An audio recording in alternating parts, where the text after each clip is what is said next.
we should be good. Let me just check my audio.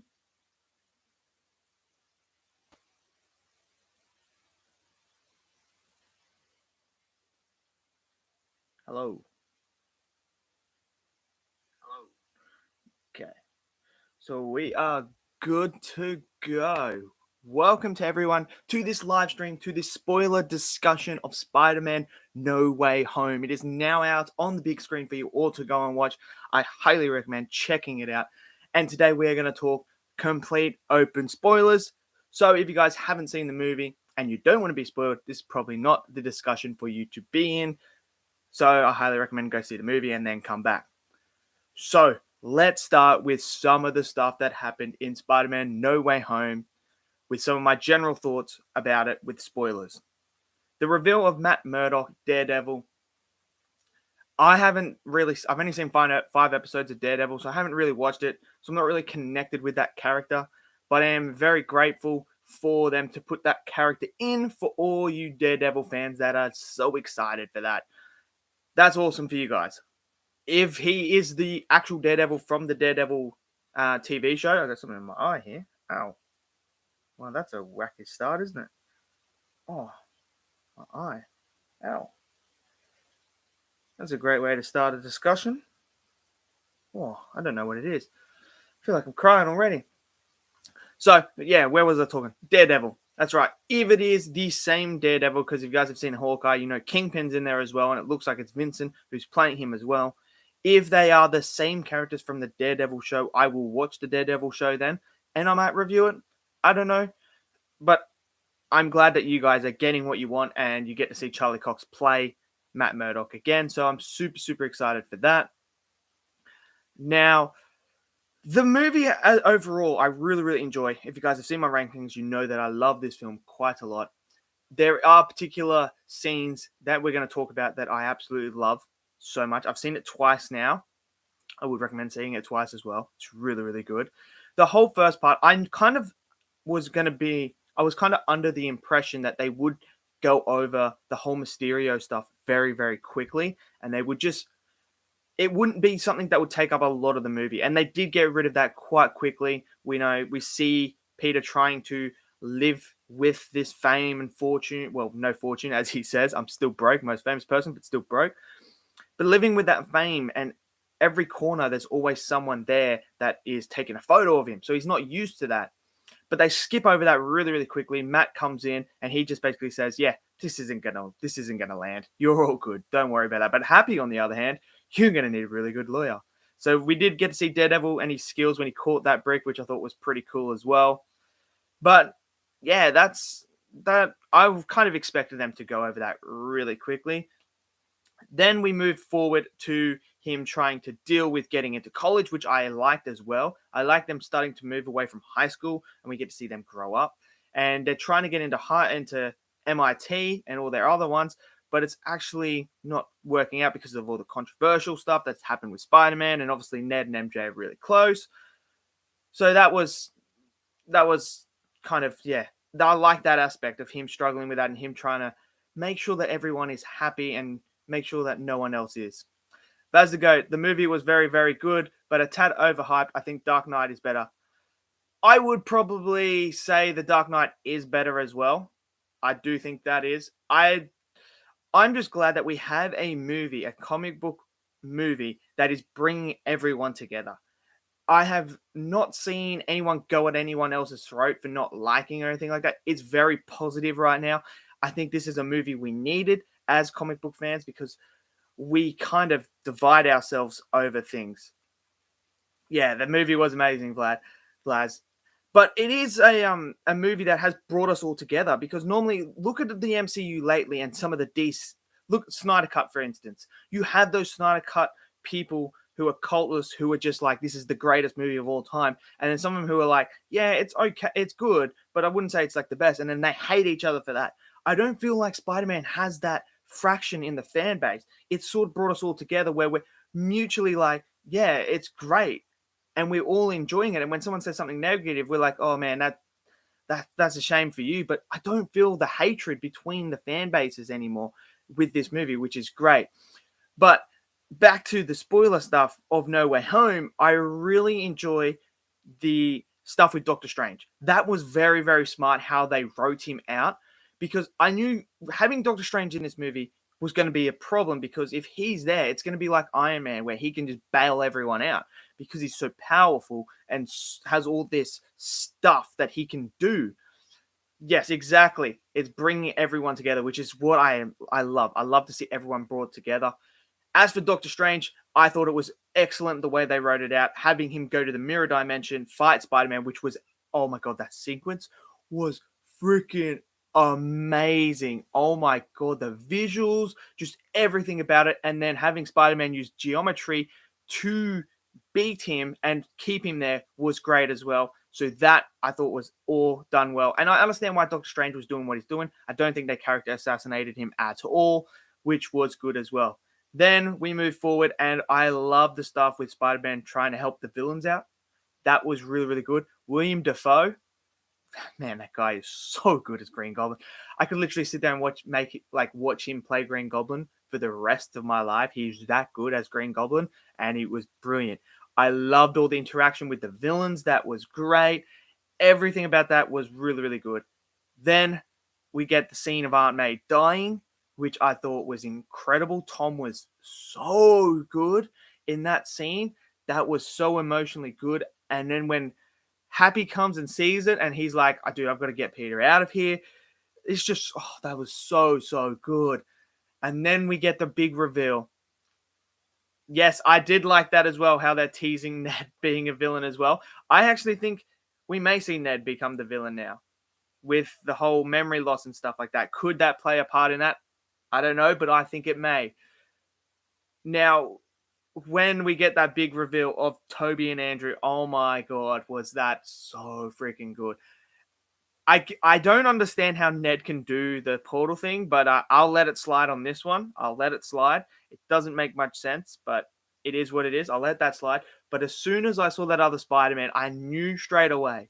I was like, that's Andrew. That is Andrew. And then when he comes through and takes his mask off, the pop in the theater. Oh my god. Yes, the crowd at my theater as well went crazy when they saw Andrew. They just went nuts. And then as soon as Toby comes in the next time, they went nuts again. And it was just so awesome to see, like, everyone cheering. Oh man, Milk, I hope that you enjoy it, man, because it's incredible, this film. It is so freaking good. That pop between getting them two was so good. But I tell you what, this probably would be. I have two favorite scenes in this movie, and they're not action based. One of the ones is when they Tom meets both of them up at the building there, and I love how Andrew says that he knows what he's going through, and then Tom goes, "Don't act like you know what I'm going through," and Andrew just takes that step back and goes, "Okay," and just lets him unleash everything. It's so relatable because we all have this in our life happen once or another, where we're sitting there and someone's going through something and we're like, we know what it's like, and they're like, no, you don't. And you just step back and you go, okay, and you just let them release their feelings. And when he does, and then it goes, and then Toby's like, I lost my Uncle Bennett, it was my fault. And then it goes to, what's it called? Andrew, and he's like, I lost Gwen. And that whole acting performance, that whole scene of him, and then Tom being like, oh shit, these guys actually know what I'm going through, was so incredible. I was like, oh my god, that scene was so incredible when he was telling him how he failed to save Gwen. And it was just, oh, so good. Am I going to watch the Jake Paul fight? Maybe, possibly. Milk says, sorry if this is off topic. I heard Toby's convo with Dr. Octavius and Andrews with Electro was satisfying for the fans. It is. I love the interaction with Toby and Doc Ock. It was like they were so happy to see each other, and that was really, really good. I'm glad what they did with Doc Ock was really good because they didn't go against the character arc he went through in Spider-Man 2, which was really, really good. And Andrew with Electro was really, really good. And This movie is so good. It wraps up so many storylines for so many characters. But then my second favorite scene, I mean, I really love when they all start teaming up and when they're at the science bit and they're making stuff for everyone else. That was incredible, fun, entertaining. Could watch them three banter like that for ages. But my favorite scene is when MJ falls and Tom comes down to save her, and then Green Goblin takes him out, and he's just sitting there and watching MJ fall. At this moment, I knew. I said this before the movie when I saw that in the trailer, that this was a perfect opportunity to bring it full circle for one character. And without hesitation, he jumps off and leaps off and he saves MJ. And that was Andrew Garfield's Spider-Man. Oh, that was incredible. The way that he conveyed that emotion after catching her, holding her, the tears flooding down. And he knows, like, I wasn't going to let this happen again. Oh, man, I get emotional thinking about it right now. He was just so freaking good. Andrew was so good in this movie. I want to see Amazing Spider-Man 3 so badly. Give us Amazing Spider-Man 3. I want that now. After that, that was so freaking good. Andrew, just the way that he didn't even hesitate. He was just like, no, boom, and jumps off, and he gets her. In freaking incredible that scene was. Milk, I saw a leaked video of that a few days back. It's a good redemption opportunity for Andrew. Dude, it is so good. I cried like a freaking baby. If Andrew let her die in the movie would have been worse. Yes. I didn't think Aunt May was going to die. I thought Happy was going to die. I really thought Happy would be the one to die, but I think Aunt May dying was perfect. It worked. But as soon as I saw that in the trailer, I was like, this is going to be a missed opportunity. If they do not have Andrew save her, that would be a missed opportunity for that character. But they didn't. They let Andrew do it, and I was just like, bro, that was so freaking incredible. Like, oh, it was so good. And then towards the end, the fight between Tom and Green Goblin at the end there, oh my God, was Tom amazing in that. Was William Dafoe amazing in that. That was an incredible fight. The narrative that was going on there, you could feel the whole anger behind Tom's Spider-Man, how angry he was, how rageful he was. Each punch felt like it was with the weight, with ferocious velocity, with the force to kill. He was going to kill Green Goblin right then and there. And when he grabs the glider, I'm like, bro, Tom's going to do it. They're actually going to kill Green Goblin here. Like, Tom's going to go against everything Aunt May told him. Aunt May told him not to do this, not to go down this. But I thought it was poetic that the man that stopped it and caught it was Tobey Maguire, the seasoned Spider-Man.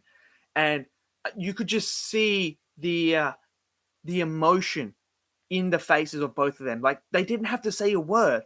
You could see when Tobey caught that, in his eyes, in his facial expression, was like, Tom, you don't want to go down this. You don't want to do this. I've been here. No, I'm not going to let you do it. I thought that was so incredibly done well. Oh my God, that was so good. There is so many things about this movie that I love. Jay Fighter, the movie was cinema. It was really, really good. I agree with that.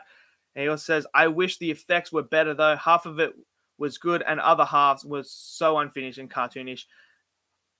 Yeah, I can see some bits of it did look like that, but overall I really enjoyed the visual effects. The Doctor Strange stuff with the whole mirror stuff, mirror dimension, that was freaking incredible to look at.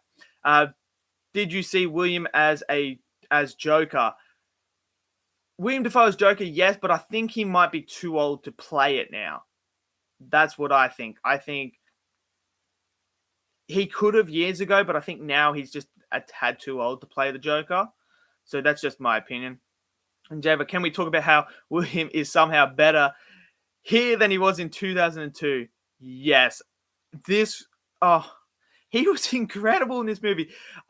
What they did with the character is he had that no mercy feel, and it was just 2002, but so much better and so much. He was incredible. Like, the guy was so good. I don't know how he topped 2002, but he did. and it was so good. I heard the CGI of the lizard is a step down from the Amazing Spider-Man 1, but I guess the story makes up for it. Yeah, I would say he does look a lot different from the first one, from the first Amazing Spider-Man. It didn't pull me out, but the lizards, he's very much on the fringe. So he's on the fringe there. He's not really the focal point. It's mainly Green Goblin. Electro actually had a bigger part to play than I thought he would, which I'm excited for because I really liked him as well. And Doc Ock is another one as well. Sandman's kind of on the sideline. He's kind of neutral in a way. So yeah, that, and then Lizard's kind of just there as well. He doesn't really play like a big part. The Goblin Mask legitimately made me laugh. Lizard looks good sometimes and sometimes looks a bit off. Certainly not as good as the Amazing Spider-Man. Yeah, I think Lizard does look better in the first Amazing Spider-Man. I still like that Green Goblin mask. It looks so freaking good to me. Have I played Spider-Man PS4? I haven't. I have an Xbox. I'm waiting for the PlayStation 5 to come out. But every time it comes out, it gets freaking sold out in the first freaking 2 minutes. So I haven't played it yet. I want to get it so I can play those games. So hopefully I'll get one soon. When Tom punched him in the face over and over and he was just crackling, he was actually kind of scary.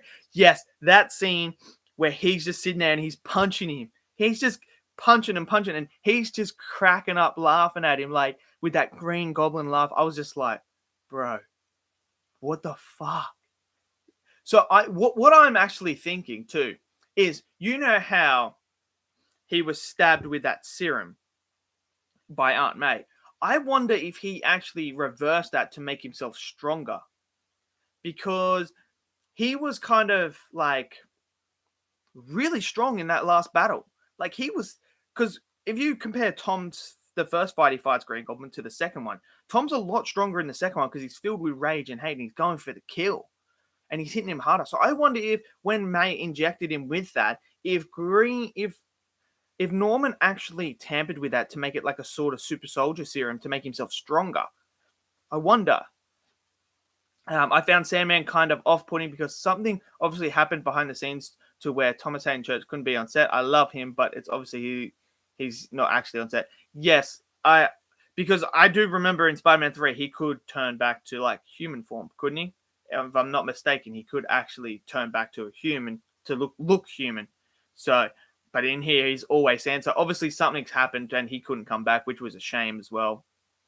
But yeah, but it was so good. I mean, I've got to talk about the scene as well where they're fighting and they're fighting the villains in the final battle and they're struggling to work as a team and they come together and they're like, dude, we suck at this. And it's like, yeah, I've never fought in a team before, because obviously Andrew and Toby have never really fought in a team. And I love how Tom goes, it's right, I have some experience in it. And it makes sense to why Tom would lead the charge as well, because he has fought in a team environment. He's fought with Captain America, with Iron Man, with all the Avengers and that in a team. So he would know, he would have the most experience in fighting as a team. And when he goes, I was part of the Avengers, and they're like, whoa, that's cool. What is that? And then Andrew's just like, are you in a band? I just love that moment. It's so good. Like the fish out of water stuff. It was so entertaining. I loved it. Best final battle in Spider-Man film, by the way. It was the best battle. I totally agree with it. I love it after they have that pep talk and they just like go and they're swinging together. Dude, that shot was so incredible. I can sit here now. I never ever would have thought. I can tell you right now, I would never ever thought in my whole entire life that I would sit here and be talking about seeing Andrew Garfield, Tobey Maguire, and Tom Holland all in a Spider-Man film together playing Spider-Man. I never thought I would ever see that, and here we are. It's incredible. That was hella funny when Andrew said he was like, dude, I love that too. When Tom's like, what are the craziest villains you've ever talked? And Toby's like, I fought an alien made out of black goo before. And then Tom's like, oh, I fought an alien too on Earth and in space, and he was purple. And then Andrew's like, oh, well, I fought a Russian guy in a metal rhino suit. I'm pretty lame. I thought that was absolutely hilarious. I loved that. That was so funny. Like that was, oh dude, that was so funny. And Toby's like kept talking about like, no man, you're amazing. You're amazing. That's just so good. Milk. I saw some of your tweets talking to people on Twitter who suggested that Wanda could have made an appearance. In my opinion, it wouldn't make any sense of Scarlet Witch to be in a Spider-Man film. Yes, I can tell you now, Wanda doesn't make an appearance in the movie, but she does in the final post-credit. Well, I wouldn't really say it's a post-credit scene. It okay. The first post-credit scene is Venom, obviously, and he gets taken back, and there's a little bit of Venom that is stuck and left in the MCU. So obviously they are hinting towards Venom meeting Spider-Man, the black suit. They're hinting to it. But the final credit scene at the end isn't actually a credit scene. It is the Doctor Strange 2 Multiverse of Madness sneak preview sort of thing, like a trailer. So, and Wanda is in there as well. And they give us the hint of that, which looks really good as well. And I'm really excited for Doctor Strange 2 now after seeing that. And what I like as well is that they are actually that what I think makes this movie even better is we haven't had this in the MCU for a long time. The stakes are there. The consequences of the decisions are there. And now after Doctor Strange's decisions in this movie, there will be consequences, and we are going to see that in the Multiverse of Madness, which I'm really excited for. And Tom's decisions in this movie have consequences and stakes as well, which was incredible. How's it going, Omega Red? I love Toby's brief reunion with Marco where he tells him it's okay, even if Marco is literally just reused footage. I do like that as well. That came full circle. As someone who disliked Far From Home, does this film make you even more interested in Thomas Peter in the future films? I am so excited because this movie... Oh, there goes my light. My light's just turned off. Interesting. I guess I don't need my mouse, so I'll just plug it in here. Just give me 2 seconds, and we'll get back to that. The light went off. Oh, that's a bit bright, isn't it? Okay, where were we? Yes. So this movie to me is Tom Peter becoming Spider-Man. This is him getting out of the shadow of the MCU, getting out of the shadow of Iron Man, Captain America, all that. He became Spider-Man in this movie, and I am so excited to see where we're going to go with this character. And can we talk about that suit at the end? Oh my God, the classic Spider-Man suit looks freaking incredible. Oh my, I am so excited to see that suit in more movies. It looks so freaking good. And I actually think he got inspired from Tom and Toby's suit as well, with the colors and that. And this looks good. He's made it himself. It's all him. This is Spider-Man now. This is not Iron Man Jr. This is Spider-Man. And that's what I really, really like about it. People in my friend's theater left after Aunt May's death because they said it was boring as hell and they wanted Andrew and Toby earlier. I don't know why that's their opinion, but I think bringing Toby and Andrew in at that particular time after Aunt May's death makes the most narrative sense, and it works because they both have gone through these struggles with Uncle Ben, with Gwen, with Harry, with all these characters that have died on their watch, and they have the most experience dealing with that. So it makes sense that they come in after that, after Aunt May's death, to help Tom get through that and become Spider-Man and become a better person and live on. So I really think Aunt May's death was done really, really well. And I really like how she used with great power comes great responsibility. I think that works in this universe because I know Uncle Ben's supposed to say it, but I think it works with Aunt May saying it as well. I do think that. And then you can see later on when he's saying that, like Aunt May told me with great power. And then they finish off the sentence and go, comes with great responsibility. And they say, Uncle Ben told us that. So good. So freaking good. I'd say I'm more interested in his future, but if they didn't make another film, this is a pretty solid ending. They totally are, though. I know, they totally are. What I am expecting them to do, what I think Sony is going to do. We're getting Spider-Woman to come out as well. They had that little Easter egg to Miles Morales. I do think we're going to get a live-action Miles Morales as well. I'll be interested to see if we're going to get a 2099 Spider-Man. That will be very interesting to see if we get that as well. But I think they're going to do a big Spider-Man Spider-Verse movie, live action. I don't know if Toby will be back for it, though. I don't know if Toby will be back. But I do think, what's it called? I do think we're going to see more of Andrew. I don't think this is the end of Andrew as Spider-Man, and I'm glad. I really want to see Amazing Spider-Man 3 so badly now. So, yeah, I think they're going to... I really think Miles Morales and all that are going to come in as well.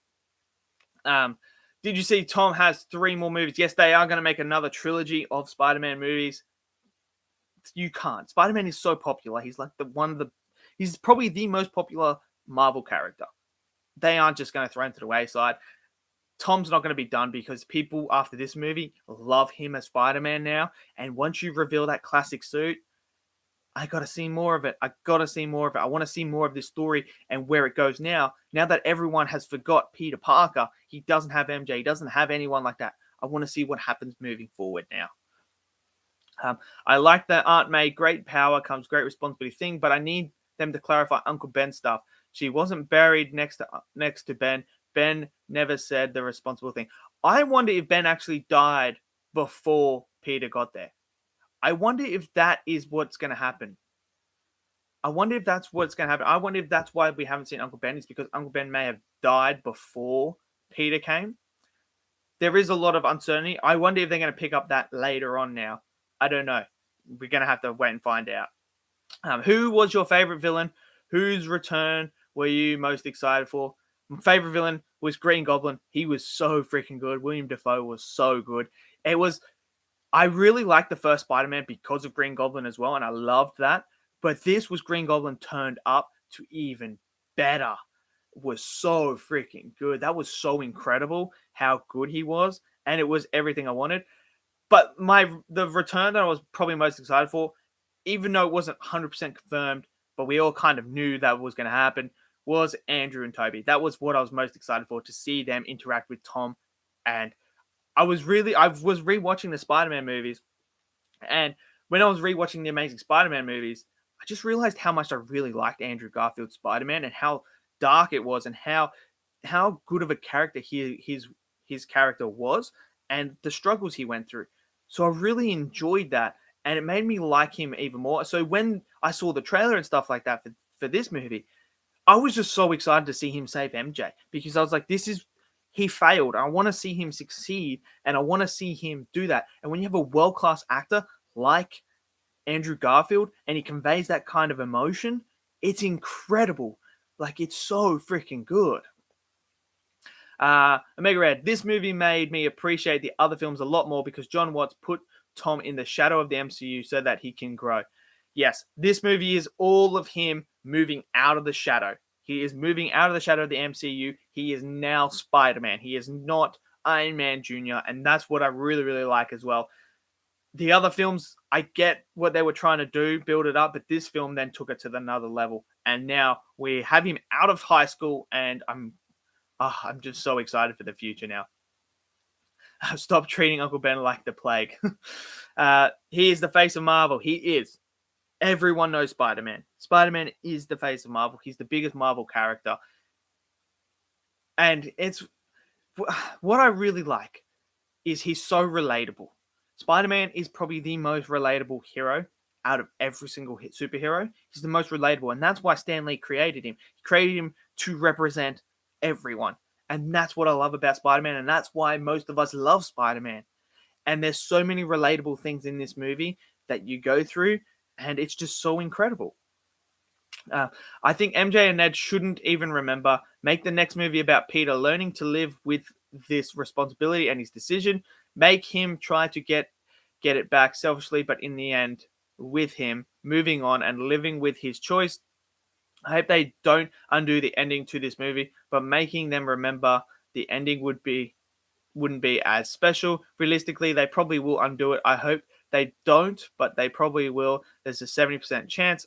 I feel like if they do undo it, though, people will walk away remembering it more and appreciating that it was risk, unsafe, and a wonderful story that's tragic but good and stuck the landing.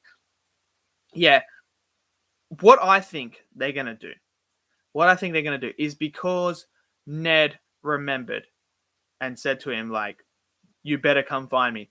I wonder if what they're going to do is have something happen to Ned where he remembers and realizes that Peter hasn't come to find him. And that could be the turn and the shift that we see Ned turn into the villain. And he starts to feel like Peter doesn't care. And like he goes down that dark route and he becomes a villain. I wonder if they're going to do that way. But I think like that's what made this movie so good is there's consequences to the decisions that he makes. So I think also undoing that, having MJ remember, having this person to remember, it would sort of undo the consequences that happened to the decisions that Peter had to make. Because this whole movie is about him making these decisions, whether they're good or bad, but the consequences of each decision. And one of the consequences of him messing up the spell was that all these people were coming in, and in order to fix that, he then had to make a decision of everyone to forget his name to save the multiverse. But the consequences are no one remembers him. And I want to see that stay in and continue on because that's what makes this movie so good is the stakes and the consequences. Do you want Mysterio to return? Also, good thing he seems like his only superhero. He is his own superhero instead of Iron Man sidekick. I don't think Mysterio is going to return at all. I think he's officially dead. I don't think you can bring him back, and I don't know why you would bring him back. It makes no narrative sense now after this. I thought maybe we might see him in this movie, but he's not. So there's no narrative sense to bringing Mysterio back. And it is good to see him as his own superhero and not anyone's sidekick anymore. He is Spider-Man, and that classic suit is so freaking good, and it symbolizes that, which is what I really, really like.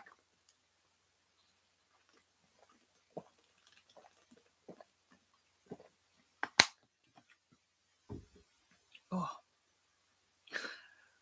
Doc Ock in this movie, though. Come on, we got it. Alfred Molina is so freaking good in this movie, and I like how they kept Doc Ock's character. He's not bad in this movie. Obviously, at the start, he doesn't know what's going on, and that. But once Tom fixes his chip and puts it on the back of him, and he loses the voices again and stuff like that, and he's back, you just see him. And I'm glad he came back at the end of the movie to help them, and he defeats Electro. He pulls off the what's it called? Tony's thing, the arc reactor. He pulls the arc reactor off him, and yeah, it's incredible what they did with this movie. I really thoroughly enjoyed this movie quite a lot. It's fun. It's entertaining. It's so freaking good. It's so good. I mean, it's so emotional. It's a great character arc for all the characters. It's just so good. Omega, the emotion in Molina's eyes when he sees Toby and you hear the music made me tear up. Yes, that was so good. And that's how happy they were to see each other. And what I also like is the music they use, the music cues and all that throughout this movie is so good. When Electro first shows up and Spider-Man shoots that magical web out that puts him into the thing, and then you just hear his theme, the Hans Zimmer one. Oh my god, that was so good. And then all the stuff with Toby and that you hear his Spider-Man theme. I love those little things, those little details like that. It's just so good. And when they did it, when Doc Ock and Toby are meeting for the first time again, dude, that was so freaking good. Growing up with the Tobey Maguire movies, it's just so good to see that come full circle. It was so good. But I do have a question as well. I will get to this in a second. I want to see if anyone knows the answer to this. Does this film really stand with the original two films as contender for the best Spider-Man movie? This seems like a movie for the centuries. This is the best Spider-Man movie in my opinion. I have a Spider-Man ranking video in there. I think this is the best Spider-Man movie, followed by Into the Spider-Verse. I think this is the best Spider-Man movie. That's just me. I obviously like the first Spider-Man, original Spider-Man so much, and that to me is the fourth best Spider-Man movie. Spider-Man 2 is the sixth best Spider-Man movie to me, but this one, No Way Home, is the best one in my opinion. Now, my question to everyone is, if anyone knows the answer to this, is how did Venom end up there? When the spell is everyone that knows Peter Parker comes through.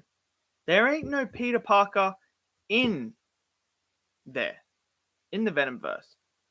So I wonder how Venom was able to come through if he didn't know Peter Parker was Spider-Man when he had no idea. Does anyone know the answer to how Venom actually got there? Because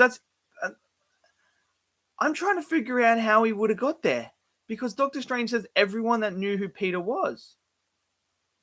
Venom 2 implied he knew who Spider-Man was. Did it really?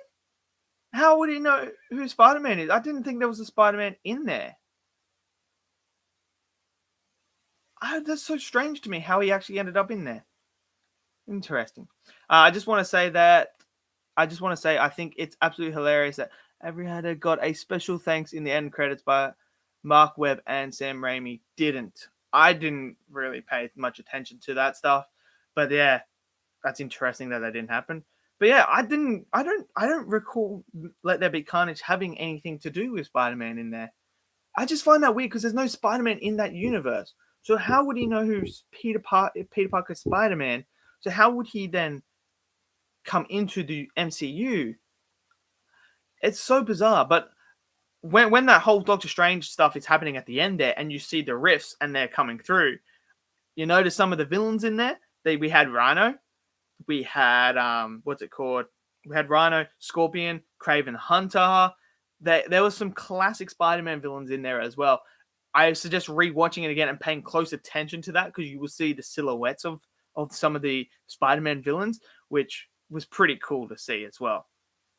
Omega Red. Venom was just a variant of the Venom from the Tobey movies, and technically that would make him semi-related to Peter. I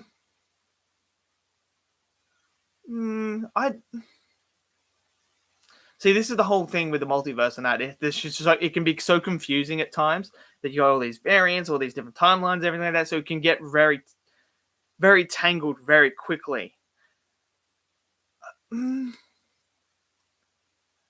I wonder if they're going to pick that up. Yeah, Morbius takes place in the Venomverse, and yes, Morbius does. It confirms all the Amazing Spider-Man. It confirms Tobey Maguire Spider-Man. It confirms Venom, and it confirms the MCU one as well, which is very interesting. Yeah, I don't know. It's going to be interesting. And yes, it was weird that Venom said that guy as well. So I wonder if we're going to...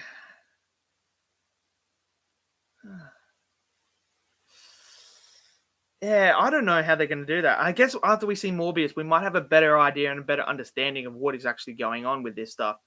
Because it's a bit weird. I don't know. There's just so much like uncertainty and so many things so many different ways that they could do it. I think Morbius could be a key movie to understanding everything about this whole Spider-Verse and what's going to happen. Thanks for doing this live. No problems. I enjoy doing this. I finally got a better camera for it and a proper mic and that, so that's good. I'll be sure to enjoy the film tomorrow. I hope you do have fun. Let me know your comments as well, Milk. Let me know your thoughts. I want to know what you think about this movie. Do I have any ideas when the next live stream will be, or are they random? I want to do more of this, so I'm going to try and aim to do this every weekend. I want to do a live stream every weekend, so I'm going to try and do more of that. So hopefully, fingers crossed, I can do it every weekend and we can have a live stream. But I will try and get it up a day earlier so that you guys can see when it is and stuff like that. But have a nice time, Milk. Stay safe. And hopefully you enjoy the movie tomorrow. I'm excited for you to see it. It's an awesome movie. But yeah, back to the Venom stuff. I don't know. I think Morbius is going to be a key movie now. I really do think it's going to be a key movie because it's got all of them tagged into it now. So I don't know. I don't know what they're going to do with it. It's an interesting question. So I wonder if they are going to... I wonder if Spider-Man's going to be... I don't know.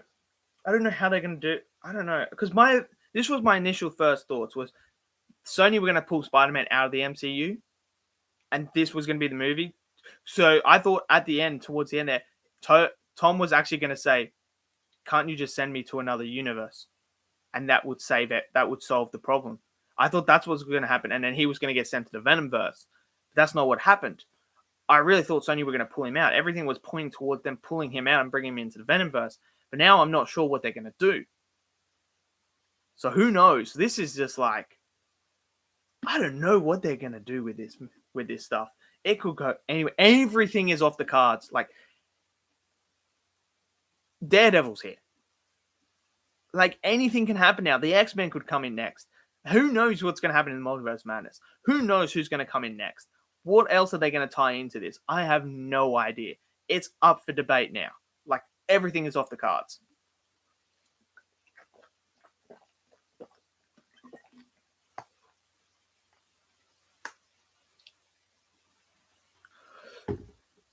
What if Andrew's Spider-Man is the Spider-Man in the Venomverse?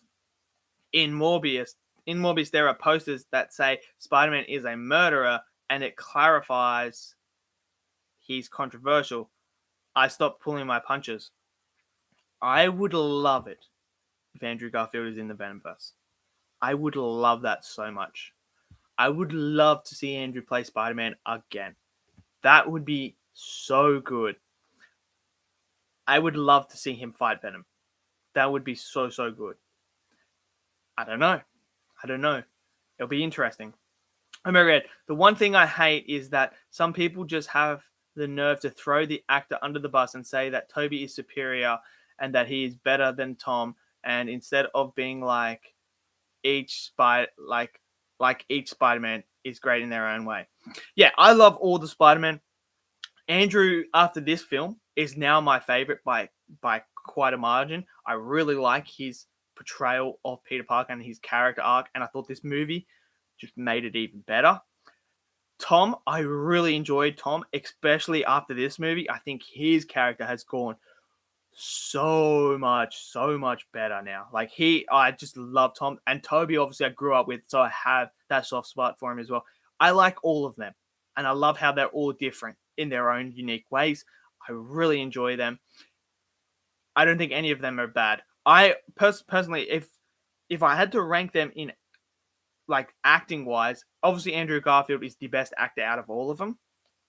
He clearly has shown that in multiple movies that he is above, and even his new movie, what's it called?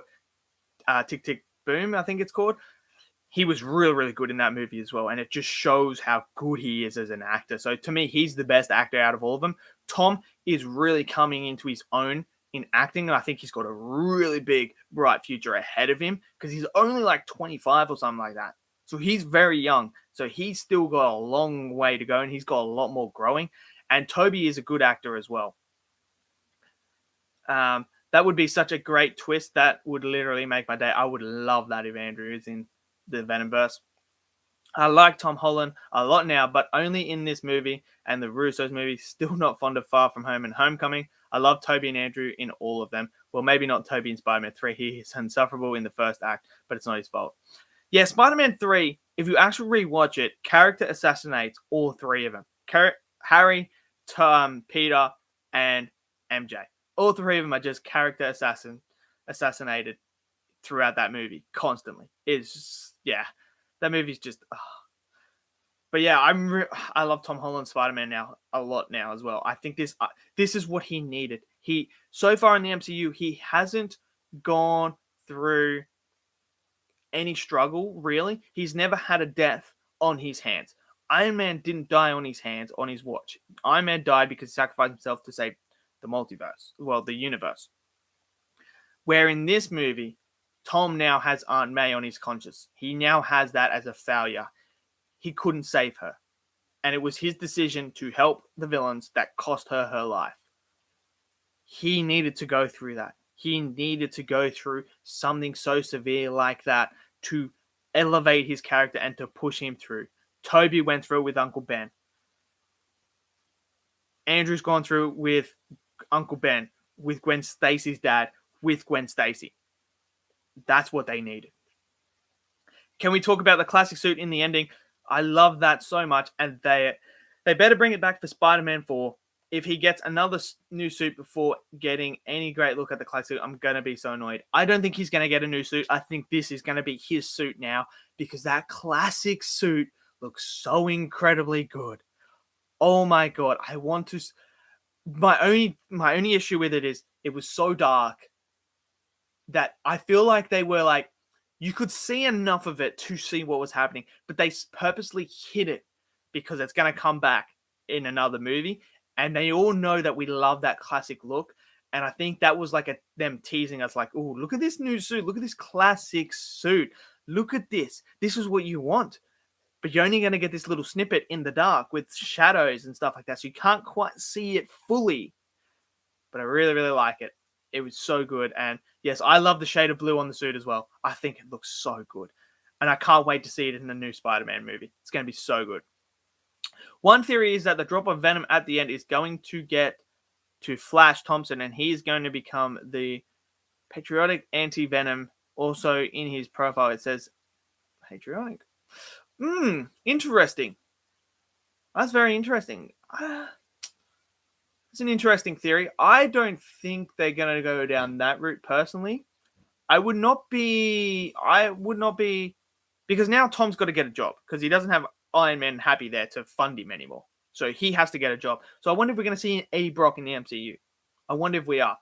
I think we're really going to get the Black Suit Spider-Man story next. I think that's what they're hinting towards. I think that's going to happen. I really do think that's going to happen. Omega Red. Hopefully, if they introduce Harry Osborn, they cast Timothy, because that would be a great casting. I don't think they're going to introduce Harry Osborn. I don't think that Osborn or Oscorp's going to be in the MCU. I just don't see them. I don't see that happening at all because they went down the Ned route as his best friend. Harry and Peter are supposed to be like best friends. And I don't think they're going to introduce the Osborns at all. I don't think Oscorp's coming. I don't think it is. I really don't. I don't think this Spider-Man's going to have that. I think the next one's going to be Venom. I think he's going to be the next villain. And I'll be interested to see if they turn Ned into Hobgoblin or not. That's going to be interesting. I think the actual last swing cinematically looks great, but I want to see more of it. I do too. And I think that was just them teasing it. They were just teasing us. They're like, here you go, mate. Here's a little bit. Just a little bit. You know you want more, and I do want more. So give me more. I don't see Peter ever going near Osborn, considering what happened in this movie. Yeah, knowing that Norman becomes Green Goblin, I think if we did see Harry and Norman turn up, Peter would be already on edge because he knows what happens to Norman. So he would be watching Norman all the time, constantly knowing what was going to happen. And I don't think it's going to, I just don't see him bringing them in. Timothy as Harry. Dude, he was really good in Dune. But I just don't think they're going to bring Harry in. I just don't. Peter has already had his Green Goblin story too.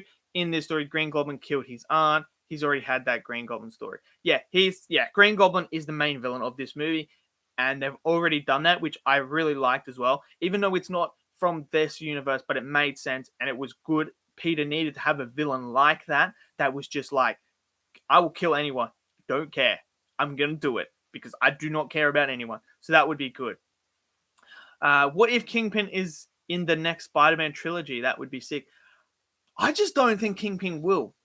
I don't think Kingpin will be in the Spider-Man trilogy. Just because he's in Hawkeye. And now that you got Daredevil. I just don't think they're going to put Kingpin in with Spider-Man. But then again, like, I don't know. I don't know about that one. Maybe. They maybe might, but I don't know. Where the F is Scorpion and where is Black Cat? They might come recently. We know they teased Scorpion in... was it Homecoming? I think they teased it in Homecoming. We might get Scorpion in the next trilogy. Possibly. He was there and Black Cat was there in the Rift. They were all there. Their silhouettes were there. So we could see them later on. They may come. But it'll be interesting to see how they do Scorpion. Whether they do him like traditional Scorpion or if they do him suit Scorpion. Don't know. It'll be interesting. It'll be very interesting. But I just had a thought. I'll get to it. Just let me have a drink first. How funny would this be, right? If Andrew Garfield's Spider-Man is in the Venomverse, right? Imagine when he sees Venom. And he goes back and goes, wait a second. Hold on. You must be that space alien that Toby fought. Made out of black goo. How funny would that be if he come up to Venom and he was just like, "Oh, so this is what he was talking about." That would be hilarious. That'd be a great throwback. I'd really enjoy that. Well, think about it. All Spider-Man's big villains are gone. He's met Doc Ock, Goblin, Lizard, Mysterio, and Electro, even Sandman. The only big ones he has left are Kingpin, Scorpion, and Rhino. Yes. I don't know if Kingpin I just feel like they got other plans for Kingpin.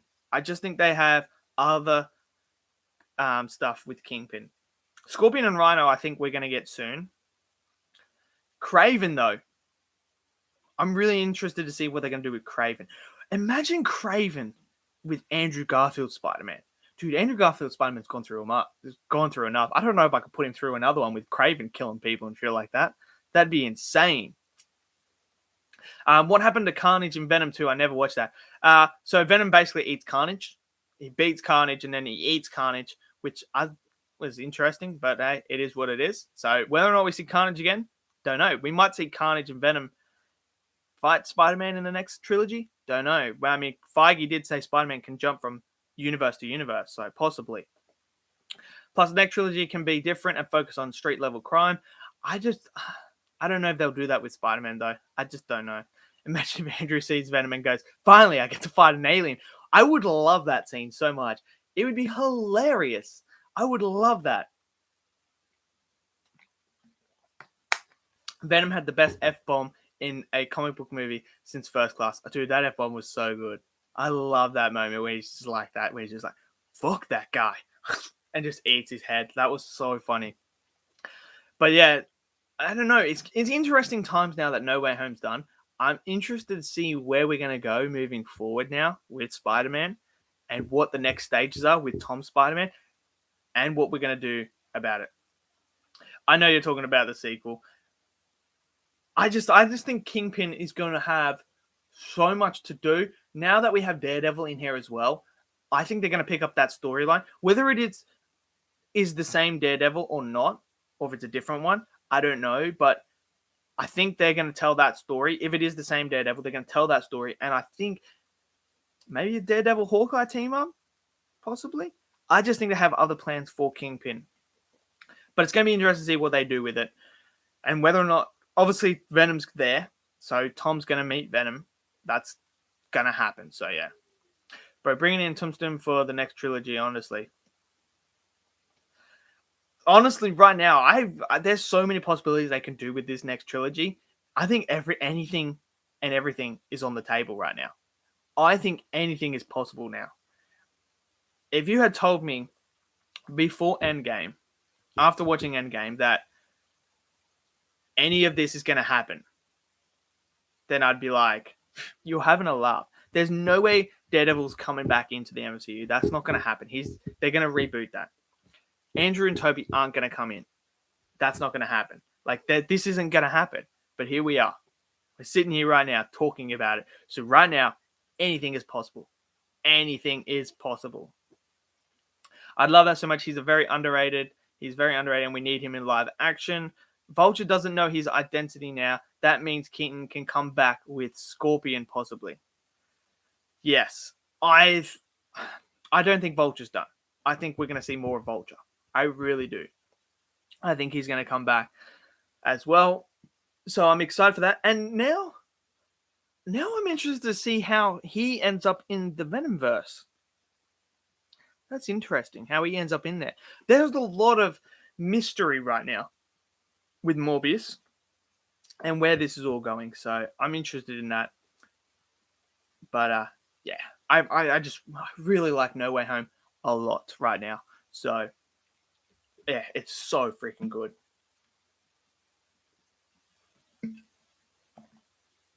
A lot of questions, a lot of things about the future of Spider-Man that I think, you know what?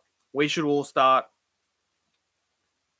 the release this Amazing Spider-Man 3 hashtag. We should do that. It's going to be bigger than release the Snyder Cut. This is going to be huge. I think a lot of people want to see the Amazing Spider-Man 3 now.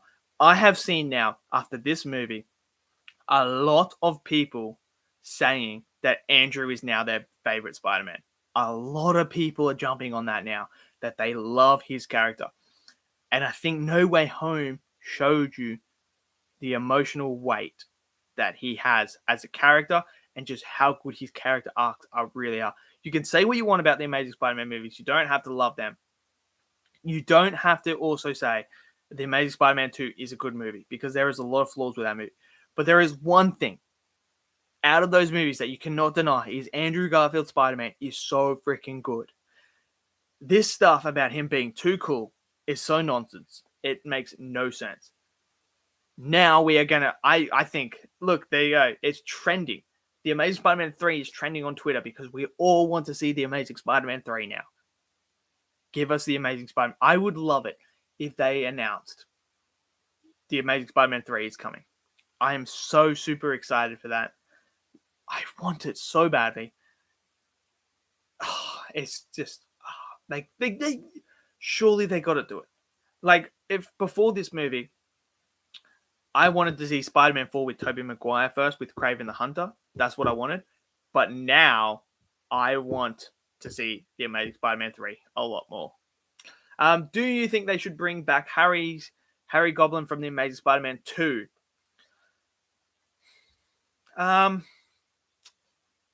No, probably not. I personally wouldn't. That's just me, though. I would like to see maybe Venom come in. Would be pretty cool to see him fight Venom. I want to see Andrew fight someone pretty like on Venom level. I would like that. I would like to see him fight like a Venom or Kraven. I don't know. There's just something about Kraven and Andrew Garfield Spider-Man that just feels like it's like the perfect match because of how dark his stuff is.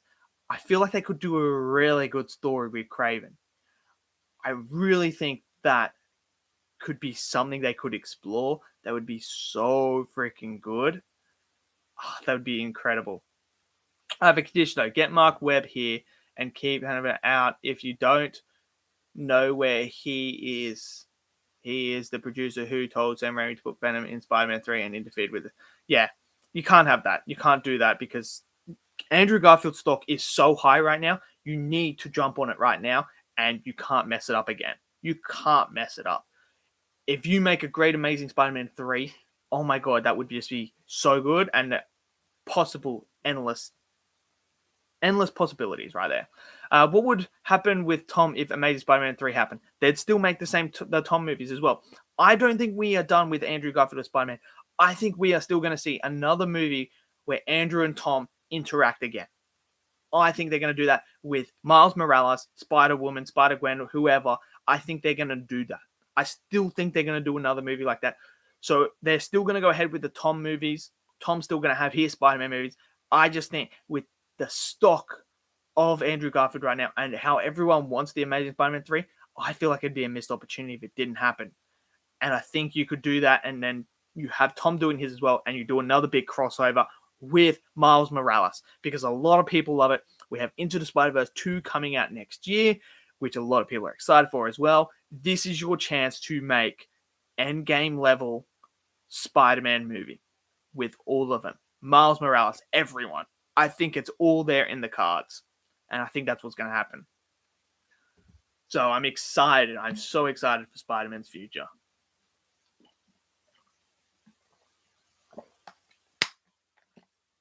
There's just too big of an opportunity here. Way too big. I just don't want them to do, if they do the Amazing Spider-Man 3, don't do the tech stuff. I don't want to see that. I want to see Andrew fight like a Venom. Fight like, I don't know, just something about Kraven.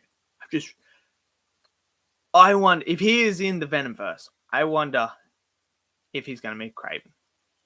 That would be pretty cool. Not going to lie, that would be pretty cool. And then again, there's also that question of, does Andrew Garfield meet Mary Jane or MJ? Or does he just not have a love interest? That is the next one. Andrew versus Ultron. That would be pretty insane. Imagine that. Imagine if Ultron was just in the Venomverse. He just appeared in the Venomverse and Andrew had to fight Ultron. That'd be pretty insane. But yeah, I thought that was pretty cool. Now, Ultron kind of got wasted because he had Thanos. Yes, my issue with Age of Ultron is I love Age of Ultron, and every time I watch it, it gets better and better and better and better, in my opinion. I really like Ultron, but I will always stand by this. Age of Ultron needed to be 2 movies. You needed those 2 movies to flush Ultron out as a character. And I feel like that was a missed opportunity for them, and they kind of just rushed Ultron, where he could have been a 2-movie villain because he was that type of villain. In the comics, he is that level of a villain. He is like so good. I just feel like they ruined it. But now, what I was going to say is, I really want to see like a scene where Toby and Andrew, where they come into the MCU, and then Tom like introduces them to the Avengers, like to Thor and everything like that. Like that would be so funny. I don't know why. I just think that would be hilarious to see. I would love to see that, and they'd be like, "Oh, there's more people like us." Like I think that would just be so fun and entertaining. I would love that. It's just one of those things where it's just I just love their banter. Can we talk about also? I want to talk about the scene where Ned gives Tom his spiderweb fluid, and then Toby's like, "What's that for?" It's like my spiderweb fluid, and then he shoots, and they're just like, "Oh my god!" And they're like, how amazed they are that he can just shoot it out of his hands. And like, I love Andrew there, where he's just looking at it and he's just like trying to figure it out. And then when they're sitting there and they're talking about it, and he's just like, "So, can you just shoot it out?" And like, it's just so funny. I just love their interaction. Did you see the theory that Andrew is gay and he actually loves Tom now because he said "I love you" to him? No, he's not gay. That's just stupid. No, I think in that moment when he says he loves them is because you got to remember these guys have never, especially Tom and Toby and Andrew, they have no one else in their universe that is like them. They have no other heroes, anything like that. So when they interact with each other, they think it's so cool, and like just this bond that they create straight away because of the mutual ground they already have is why he says that, because he's so excited that he actually has other people who understand him and understand what he went through and what he's going through and how he deals with all of it. So I think that's why he says it. And I think that's why when they all hug at the end, they have this greater appreciation for each other because they know now what everyone is going through, and they always have each other no matter what, and they can help each other throughout. And I think that's what that was meant for. And I love it. I just love it so much. It's so good. It's brilliant. But I don't think Andrew's gay at all. He loved Gwen Stacy and he lost Gwen Stacy. And that scene where he is looking at what's it called?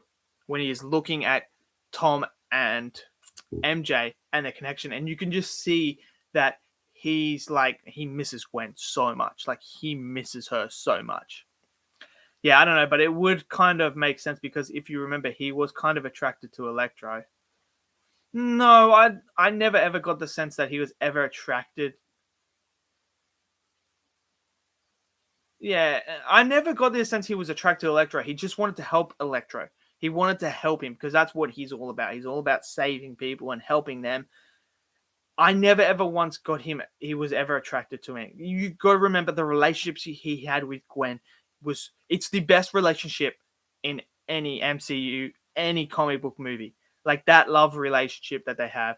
I'm just trolling, like yeah, but that relationship they have is the best in comic book movies, and I think there was so many hints in this movie to where he was missing Gwen. And I think that's what makes that scene where MJ falls and he saves her so freaking powerful. Because he misses Gwen and he wasn't going to let that happen ever again.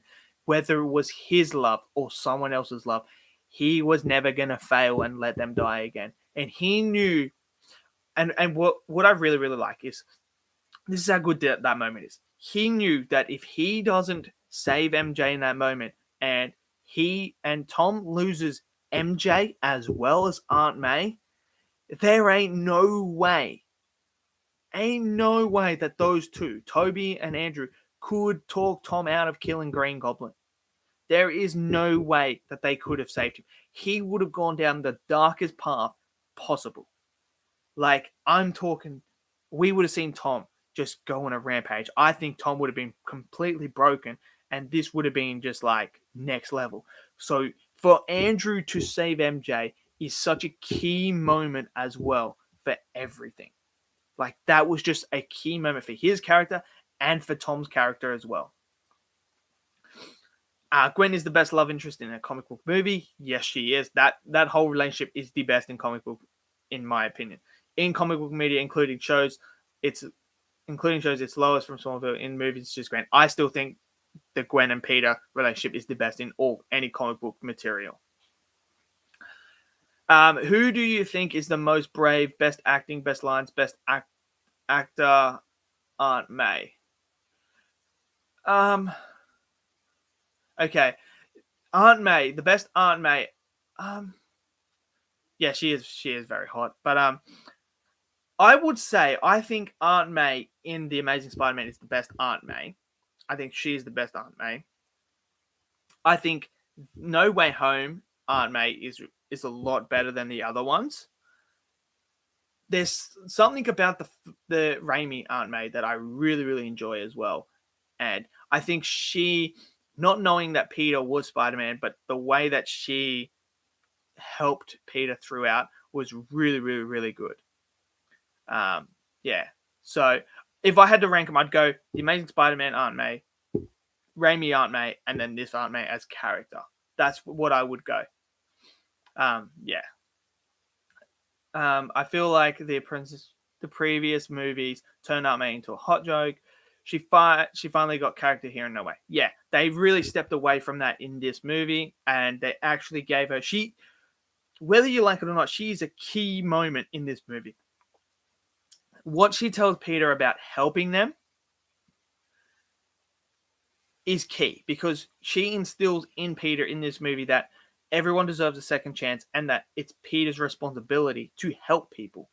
And that's why I really, really like it, because she is a key moment to Peter becoming Spider-Man. When her death happens, he then becomes Spider-Man because of all what she said, that it was his duty, his responsibility, because of the power he had to save the villains. That's what he had to do. And that's what I really, really like. I think the best Aunt May is Sally Fields. I love Rosemary Harris, though. Yeah. There is a theory that Happy was happy when Aunt May died because he wanted to take Peter's powers due to jealousy, and he might become... No. That scene where Happy sees Aunt May's dead and sees Peter there, bro, oh my god. Jon Favreau was fantastic in that moment. But, like, you could just see he was so, like, when she was dead, he was like, oh no. But I think what I liked about that moment is Happy put his feelings to the side, and he knew that in that moment, I need to save Peter. Like, that's what I need to do here. I need to save Peter from this.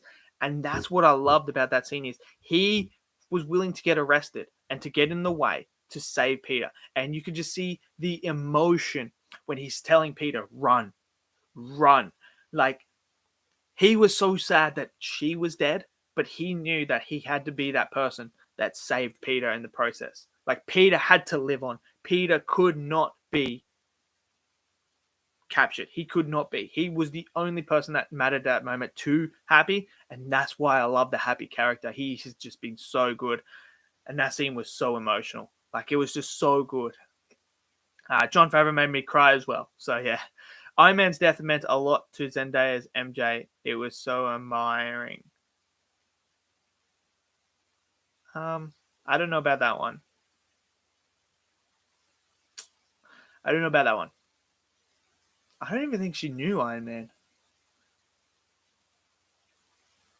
Yeah, I don't think she knew Iron Man, but hey, it is what it is. I don't really remember her knowing that. But yeah, like,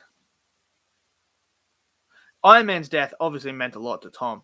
You could see that because, like, Tony was there helping him through his superhero stuff. But now, I like how we had Toby and Andrew help him become Spider-Man, which made so much. And again, my biggest concern with this movie was it was gonna be just fan service. Like, they were gonna throw Toby and Tom in there with no narrative purpose. They were just gonna be there, like what they did with Rise of Skywalker. Like, they were just there, no narrative purpose. But they actually make narrative sense to why you would bring them in. And they made sense because they help Tom's character. I really do like that, how they helped elevate his character.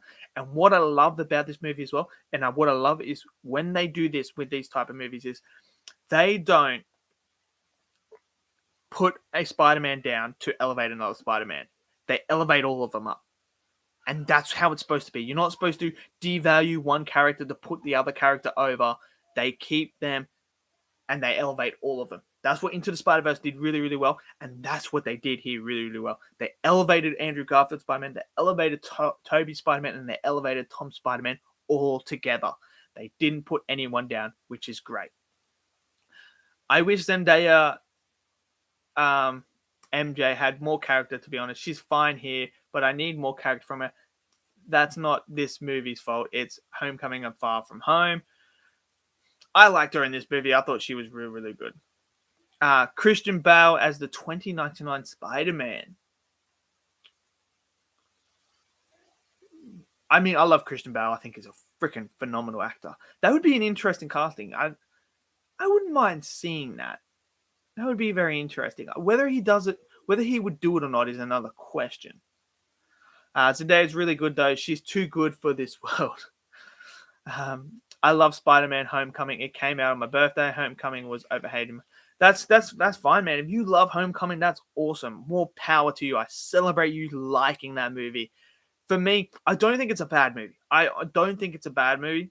It's just, I think it's my second least favorite Spider-Man movie. It's just because it's so Iron Man's so big in the movie and is so that like always there bailing him out. I just felt like it was Iron Boy Jr. But if you love Homecoming, that's awesome. I do really like the Vulture though in it. I think he is a phenomenal villain. So if you like this, if you like Homecoming, more power to you, man. I celebrate that, and it's so awesome that you have a movie that you are passionate about as well. I liked her in this movie. She was fine, but she is just really shallow. If she had more character in the last one, she would be a bit better. That's fine. I can totally see that as well. How does the Lizard keep up a fight with Spider-Man? Well, he's a lizard, so he's got all these reptile abilities and that. Like they're strong as fuck and stuff like that. So, and he can climb, and he's super strong, and he can do that. So it makes sense. The lizard is basically a giant lizard, and they are pretty strong. I'm jealous of the people that love Homecoming. I wish I could love. I want to so badly. I'm jealous of you for loving Far From Home too. Yeah, that's it. Like, I love Far From Home as well. I love that movie a lot. But yeah, I love when people like movies that I don't like. That's awesome. I'm so happy for them because I go to every movie hoping to love it. I go in going, I'm gonna love this movie. Sometimes it doesn't work for me. Sometimes it does. Sometimes I really, really enjoy it. Perfect example, Man of Steel. A lot of people don't like Man of Steel. I thoroughly love that movie. It's like my favorite comic book movie of all time. I love that movie. Others don't, and that's fine because that's how it is, and that's the world, and that's what makes it so good. Is we're all unique and like different things. So I always envy people when they like certain films as well. It's awesome. Who would win? Hulk versus Lizard. Ooh, Hulk pre-Endgame would beat Lizard. Post-Endgame, I honestly don't know. Hulk obviously beats the Lizard. The Hulk does. Like, you can't kill the Hulk realistically. The Hulk wins. The more angry he gets, the stronger he gets, obviously. So yeah. Do I like Soul? I think you're referring to the Pixar film Soul. I did really like Soul. I really did like that movie a lot. I am fighting the urge not to bash Man of Steel now. You are not allowed to on this stream because this is about Spider-Man No Way Home. We are not going down that. That has been going on for years now. We are not doing that. Up or Inside Out? I prefer Inside Out over Up. I really like Inside Out quite a lot. Yeah. But I think Hulk wins against the Lizard. Hulk wins against the Lizard easy. Which I'm hoping that if the rumors are true about the Hulk movie, I wouldn't mind seeing that. That sounds very interesting. That Hulk movie stuff that they're trying to do. Whether or not it happens, that's another story. So, yeah. And that's Fingerman, just outside the door there, just being a Fingerman. So yeah. Well, I think I might leave it here. Being on for an hour and 15. We might leave this here. Thank you for everyone who has. That would be dope if there was a multiverse Hulk movie. Interesting. I don't imagine that. Imagine a multiverse Hulk movie. You have Eric Banner, Edward Norton, and what's it called Mark Ruffalo, and then you bring in Red Hulk and She Hulk. That'd be pretty cool, actually. Who would they fight though? You would need someone pretty powerful to fight. You would need someone very powerful to fight all that. That'd be insane. That'd be an insane fight. Would you just fight like what 5 Wolverines? 5. They'd be the only ones that could freaking take Hulk, basically. Or Thor's. I don't know. That would be pretty interesting. It's okay, Man of Steel Part 3 will be out in 2022. I'm sure it would. Make Venom 3 a multiverse movie and bring back No, don't bring back that Venom movie. Don't bring back that Venom guy. No, I don't want to see Topher Grace as Venom again. I don't. That Venom was so bad. So bad. So anyway, I'm gonna leave it right here. Thank you for joining me for this discussion. I've had a ball. We're gonna try and do this more weekends, have some live streams, talk movies, talk about anything and everything. That's what I'm planning on doing. So thanks for joining me. It's been fun. Let me know your comments below in the comment section or in the comment section of my reviews or my things about No Way Home. This has been awesome. Go check out No Way Home again. And I'll see you guys in the next video that I'm going to post and that, which is obviously going to be Demon Slayer because that comes out tomorrow. So that'll be my next one. Then we've obviously got Hawkeye on Wednesday.